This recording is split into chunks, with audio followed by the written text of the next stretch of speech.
Are you fascinated by the paranormal and want to hear about encounters that have happened to real-life people in real-life places? Do you need a drink to calm those nerves after hearing some scary stories? You're listening to Booze and Bourbon. Well, we invite you to grab a drink, whether it's a coffee or something with a little bit more spirit in it. Grab a blanket, snuggle in, because I'm Kim and that's Jen, and we're Booze and Bourbon. Welcome back, everybody. If you don't already know who it is, it's your best friends, Kim and Jen from Booze and Bourbon. Jen, how are you? Fantastical, actually. I as you noticed earlier, because we were like looking at each other, through the phone. Yes. I officially have no eyelashes left. AKA the false ones that I've been wearing for quite some time. So I'm just adapting to my new eyelids that I haven't seen in some time. Well, let me tell you something. Those are some beautiful eyelids. And well, thanks, Kim. When you sent me the picture, because we posted a picture on Instagram this evening, I was like, oh my God, Jen looks so good. And then I'm like, what is different about her? And you and I have been kind of talking off the show a little bit about you being like, oh, I've only got 3 freaking eyelashes left. This is becoming an issue. So anyway, I determined that's what it was. And I'm like, damn, she looks hot without those eyelashes. Thanks. Just going back to the original teenage look, I have a feeling that there's going to be a lot of men that come forward and say, yeah, Jen looks really hot. Who needs those umbrella eyelashes anyways, I mean, they are so fun. I remember when I had mine. I love them. And you and I were also talking about magnetic eyelashes, which is totally a trend right now. Sorry, guys, for all the listeners that are male that are putting up with this makeup, but this is what we got to do to keep ourselves entertained in quarantine times. And it's fine because it can relate, because really in my afterlife that I plan to have when I'm hopefully very old, I still plan on having fake eyelashes and many other fake things on my body when I'm in, the other place. What a nice segue into today's topic, because we're talking about incorruptibles and religious relics. So when I say incorruptibles, I mean like the Catholic saints who just don't decay or rot.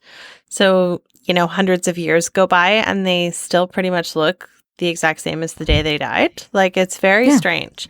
So Jen, you would have the most beautiful eyelashes. My goodness. I hope to do that. I hope to do that as well. Actually, that might be my request as a best friend request, would be to, step forward when that time comes and say she actually wants to be mummified so that she can last up there and, keep the eyelashes and the other things that she's collected.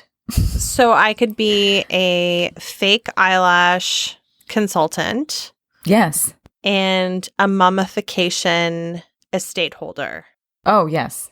Okay. Excellent. I'm so thrilled with these new roles. I can't wait to put them on my resume. Yes. It'll look great. So I guess besides that, Jen, how are you doing? There's a light at the end of the tunnel. I see. Like, we're getting there. We're slowly but surely getting there. And I'm glad that the parks are opened, because that gives, some extra space to go for little walks and stuff. Because before I was kind of like doing the rebellious walks in the woods because you couldn't go in any parks. And then sometimes sneaking in parks, but, that's not wrong. So I was just, we'll just keep that a secret to all our listeners. I wasn't doing that, but technically sometimes, yes, I was. So... Jen, this doesn't sound anything like you. I'm concerned. I waited till dark, so that no one would see me. I waited till dark and then took the dog out into some parks. So safest time of day. Perfect. I'm so proud of you. I did want to talk about something that's coming up this weekend, and I know a lot of our listeners are spooky types of people. Yes. And there is a live stream of The Conjuring House happening Saturday. I know. It's going to be awesome. And there's a whole bunch of special guests too. So it goes on for a whole week. And the people that own The Conjuring House set up live streams in a bunch of these different rooms. And Jen, I don't know if you had a chance to look at the trailer, but it looks so good. There's like a spirit box even falling over in one of the photos. It's insane. I'm super pumped, to be honest, because The Conjuring is just one of my favorites. I know. E. All right. So I've got this beautiful bourbon sitting here in front of me. I went to the liquor store yesterday. I braved it. I needed to get a couple of things. It was our anniversary yesterday. Not you and me, but me and my husband. Yes. Me and my actual husband. You're like my girl husband. Anyway, so I went to the liquor store and I found Michter's Small Batch, which is American unblended whiskey. And it is so sweet and so delicious and so spicy. I just absolutely adore it. I knew it was going to be good, but I didn't think it was going to be this good. So Jen, this is another one that I am saving for you when we get to see each other again. Can't wait. Can't wait. What's interesting about this is it's matured in barrels, which had previously held bourbon. So this expression can't be called bourbon, as the bourbon needs to be matured in brand new American oak barrels. So they call it whiskey instead. And it is, like I said, sweet and it's fruity and there's toffee. I get some honey in there and a lot of vanilla as well. So I think you're really going to like this one. It isn't too crazy in the proof. It is 41.7%. And if you happen to see this in the liquor store when you're there, Jen, I highly recommend you pick up this bottle. You will love it. I will. Trust me. So here is a virtual cheers. Virtual, yes. And I'm going to pop the cork on this just so you don't forget what that sounds like. All right. So Jen. Yes. Do you like playing games? Like more than you know. Really? Do you want to tell me about this? I think it might be too much for our listeners for today, but we can warm up to it. Wow. 50 Shades of Grey. No, I'm just kidding. Oh, I'm not it. kidding, but I mean, you know. Anyways. Anywho. Do you want to go first or do you want me to go first? You go ahead. Go ahead. All right. Would you rather have a choice in which way your body was embalmed? So you'd be able to choose like whatever kind of technique, chemicals, herbs, whatever they embalm you with when you're gone. Or would you like to let somebody just decide for you and know that if your body starts to fall apart, these people that have decided for you will place your body back together into one piece-ish as it continues to rot. So these people will put me back together, or the other option is just natural. You can choose whatever way you want. That's the way you're always going to be. Like you're always going to be embalmed that way. Or somebody else chooses for you, but you have the guarantee that those people, if your embalming fails, will put you back together. Well, I mean, after speaking with my mummifying specialist, Kimberly, I already have established which way we're going to do that. So, I mean, I would rather choose it myself than have some randoms choose it for me. All right. I like it. Great. Yep. Well, because I was overly excited about what we were just talking about that's coming up on Saturday, it made me think of my question. Okay. Would you rather be, I'm not going to say stuck because it would be enjoyable, but stuck with me in a live feed version of The Conjuring home and potentially could be a live film because, you know, things could be happening. Okay. Based on the movie, I'm going to say things are happening, but you're stuck with me and it's just the two of us, or you are stuck in the Amityville home with Ryan. I don't mean to make you choose between like your bestie and your hubby, but that's like what all the crazy girls say. You know, if you had to choose. I don't know. I would really be happy to be with either of you because you both are a lot braver than I am. So I would be muggling onto either of your arms. Yes. I feel like I enjoy the story about the Amityville horror a touch more because it might not be quite as malevolent as The Conjuring.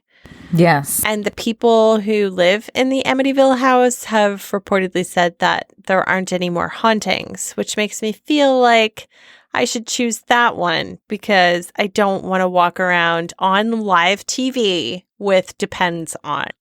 That's the sound I would have made right there. That's a very good point. That's a very good point.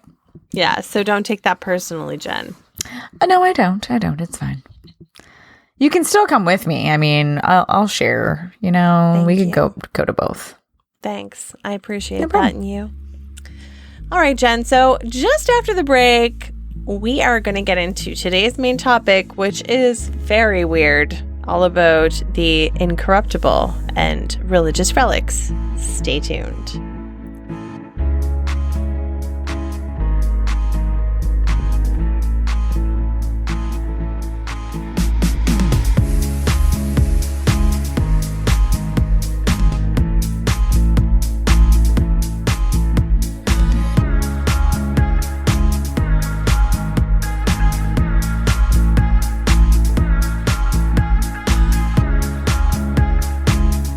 Welcome back.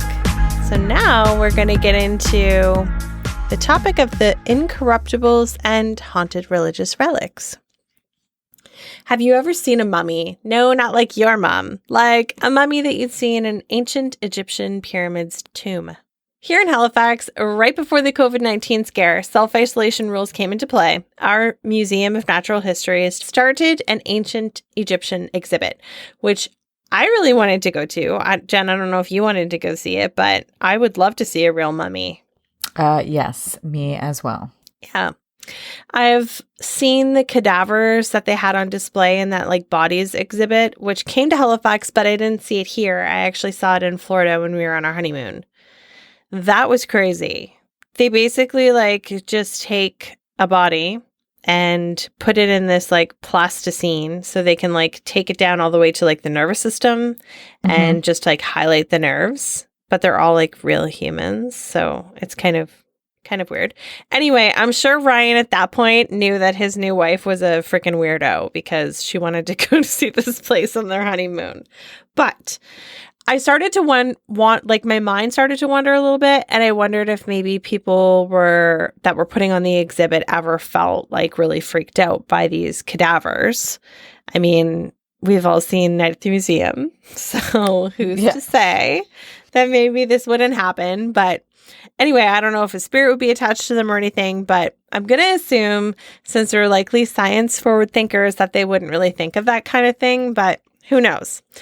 So then I started to think about how, as a society, mummifying and worshiping the physical remains of holy people and saints has been done throughout our history, and it's not unique to Catholicism, as many might think. However, only a few religious institutions have devoted as much time and effort into procuring and preserving relics as the Roman Catholic Church did in the Middle Ages. Well, whether it be a mummified finger, an aging skull, or just a tooth, body parts alleged to have belonged to saints or Christ himself were the centerpieces of churches, drawing in millions of tourists every year. Typically, these remains were said to be the sources of miracles and mysterious healing, but to priests and bishops, they were the source of steady income for travelers wishing to be closer to their God. We found this article on Ranker by Stacey Pratt. It's one thing to declare certain people saints, but it's quite another to preserve their fully clothed bodies, or pieces of them, in glass tombs for pilgrims to visit. But that's what Catholics have been doing for centuries. The bodies and body parts are called relics, and some can seem shocking to a lot of people. They look black, they can be decayed tongues and disgusting organs, skulls blackened by years of candle and incense smoke, leathery, dried up fingers, entire skeletons clothed in fine robes. Ooh, Sounds delightful. sounds so gross. Leathery, dried up fingers. That's not what I want to look like. That's not part of our decision, okay? Okay, deal. But not all saints' bodies decay when they die. Incorruptible saints are those whose bodies remain supple and intact long after death. But how is that possible? Some say it's a miracle and others say it's a matter of science. In 1975, Monsignor Noli, then director of the Vatican's Egyptian Museum, put together a team of scientists, from microbotanists and radiologists to anthropologists and embalming experts, to develop new methods of preserving aging relics from as far back as the 3rd century. That's me, the embalming expert. Yes. I was there. Yep, you were there. Wow. The Vatican team of embalmers embarked on a project to mummify saints whose bodies were decomposing, and that included some newly dead Catholic leaders whose cause for sainthood had not yet begun. That is when the group discovered that some relics, which previously had been considered incorrupt, had actually been mummified, some on purpose and others perhaps through a series of coincidental decisions by those who buried them. From 1975 to 2008, the group mummified or restored the bodies and body parts of 31 saints and Catholics on the path to official sainthood. This list tells about their somewhat secretive work to keep relics intact and looking good for years to come. For generations, Popes' bodies had been embalmed at their death, but Pope Pius didn't want that for himself. In his final days, he was convinced by an Italian physician to allow experimental technique that was supposedly the same method by which the body of Jesus was preserved. After the Pope died in 1958, his body was wrapped in plastic with an assortment of herbs. It did not work. As his body made its way across Italy, it began to decay. His nose fell off. Uh-oh. Yeah. The stench was so bad that the Swiss guards passed out. Finally, during a ceremonial stop on the way to St. Peter's in Rome, those gathered heard a bang from inside the casket. The Pope's chest cavity had exploded. After that horrifying experience, Pope's bodies were again embalmed, or at least treated with chemicals, for their funeral.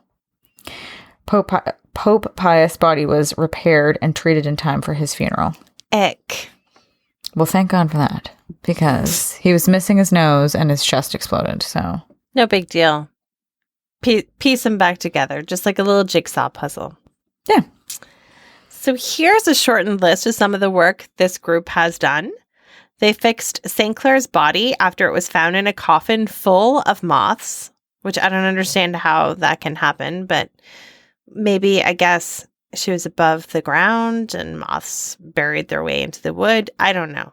But when she died in 1253, her followers inserted herbs into her muscles and wrapped her in cotton. The cotton attracted dampness as well as insects, so that when her coffin was opened, the saint was mostly a skeleton covered in moths. When Monsignor Noli's group restored the relics in 1987, they found that only 54 of her 241 bones remained, many most likely taken as relics over the years. The ones left we put in a bowl and sterilized. Then we reassembled those that were recognizable and put them back as a skeleton. The criteria of the church does not demand that a skeleton must be complete, he said. When, now Saint Pope John's body was exhumed to be moved to the St. Peter's Basilica, his face was found to look remarkably unchanged from the time of his death. Some speculated that he was incorrupt, but the Vatican explained that his body had been treated with a chemical related to formaldehyde and placed it in an airtight coffin.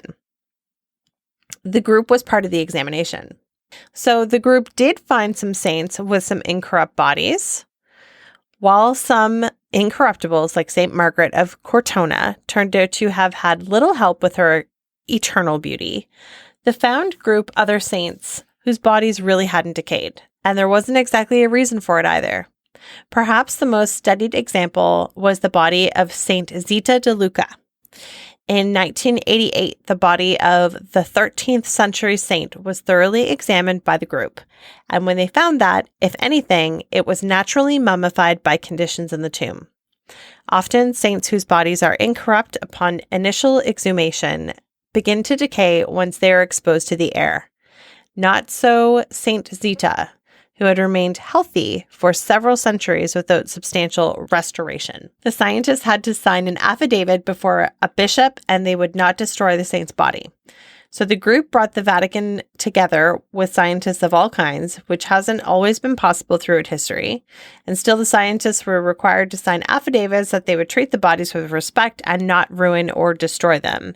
They were also sworn to report their findings thoroughly and truthfully. Many of the scientists died of mysterious illnesses caused by their work with the relics. So Monsignor Noli's hands often bled from working with chemicals used to restore and preserve saints' relics. In fact, many of the scientists and other workers who made up the group ended up dying of tumors, cancers, and other illnesses that were most likely the result of their work with the saints' bodies and the chemicals they used to preserve them. It is suggested that the group finally ended when nobody was willing to take up the dangerous work anymore. And also, incorruptibility no longer counts as a miracle on the road to sainthood. So to officially be named a saint, a person must meet several requirements, including attribution of at least 2 miracles after death. It used to be 3, but the requirements changed after the Vatican in the 1960s. For a long time, an incorrupt body could be considered one of the miracles for the purpose of sainthood, but that is no longer the case. The work for this group is part of the reason for that lasting change in the rules. Now that you've heard about a team of scientists who did this line of work, let's talk about some potentially haunted relic items. And the first one we're going to talk about is rather strange. I don't know if your parents ever did up a baby book for you, but if they did, then you've probably questioned why they kept your baby teeth. Is that even still a thing? I don't know, but it was a tradition. Like when I was a baby, I'm sure your parents kept your teeth too, Jen. Yeah. Strange, but they also kept Buddha's teeth, and there is a paranormal story about that, and I'm excited for you to tell me about it. Well, then let's dive into these lovely teeth stories. According to the legend, when the Buddha was cremated, there was only one thing that was left behind: a left canine. The tooth became a symbol of the Buddha and has had a long and rather storied history of people fighting over the tooth and the right to keep and display part of their sacred leader. The official tooth is kept in the aptly named Temple of the Tooth in Sri Lanka. But there are also some pretty wild stories about the tooth's journey over the centuries. Many wanted the tooth for themselves, and it was finally carried to Sri Lanka, secured in the hair of a princess of Tantipura in the 4th century AD. During the period of European colonialism and Portuguese expansion, explorers who seized control of Sri Lanka also seized the tooth, handing it over to their archbishop, who burned it and threw the ashes into the ocean. Fortunately, the tooth was one of a number of decoys put on display during a turbulent time, and the real tooth was kept safe. Today you can see the tooth of the Buddha in Sri Lanka, but if you're closer to California, you can see one there too. The Lou Mountain Temple in Rosemead, California, acquired a massive collection of 10,000 Buddhist artifacts, including a tooth. The relics collected by a Buddhist man living in Vietnam were passed along with the belief that they needed to be shared with the community. The tooth is said to be 2,500 years old and is still growing. It's currently about 5 centimeters, 2 inches long. Some visitors to the monastery have reported being healed after the arrival of the relics, but the temple itself says that nothing has been authenticated. For them, it's the belief in the relics and what they stand for that make the tooth truly valuable. Very interesting. Well then. I hope that when I go and somebody doesn't stumble across my baby book, that my teeth haunt them. Why would I even classify myself as the same sort of stature as the Buddha? I have no idea, but I mean, you're pretty close, Kim. Let's be honest here. See, I just keep you around for moral support. You just boost me up like no other. Boosting Buddha. Keep on going. God. If you haven't heard about the Turin Shroud, then get your head out from underneath of a rock, because it's not the only ancient artifact purporting to show a mysterious imprint of Christ's features.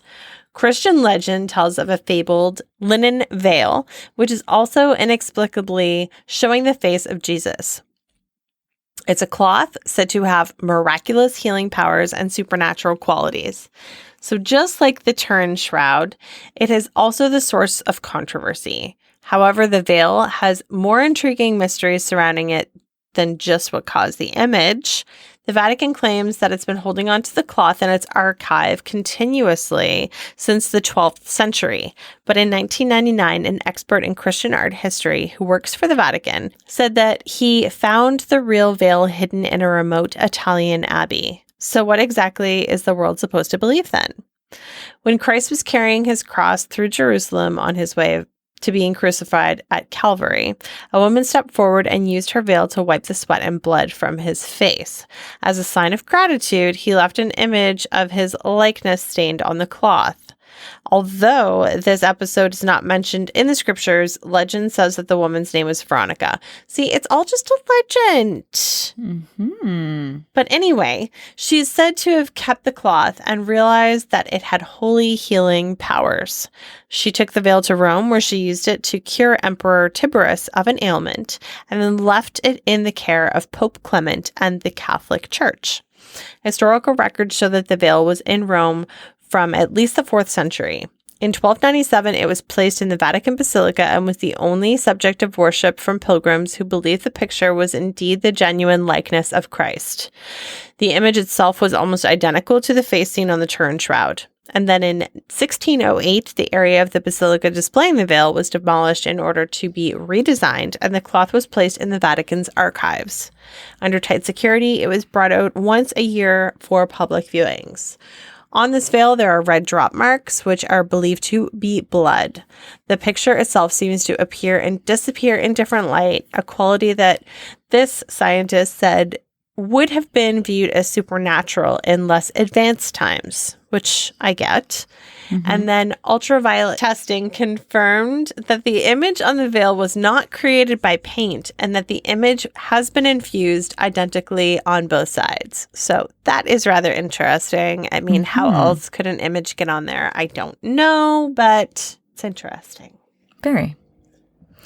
In the Traveling Museum of Paranormal and Occult has one item in particular that fits with our stories. It's religious and it's a body part. It's known as the begging bowl. I don't like that name. No.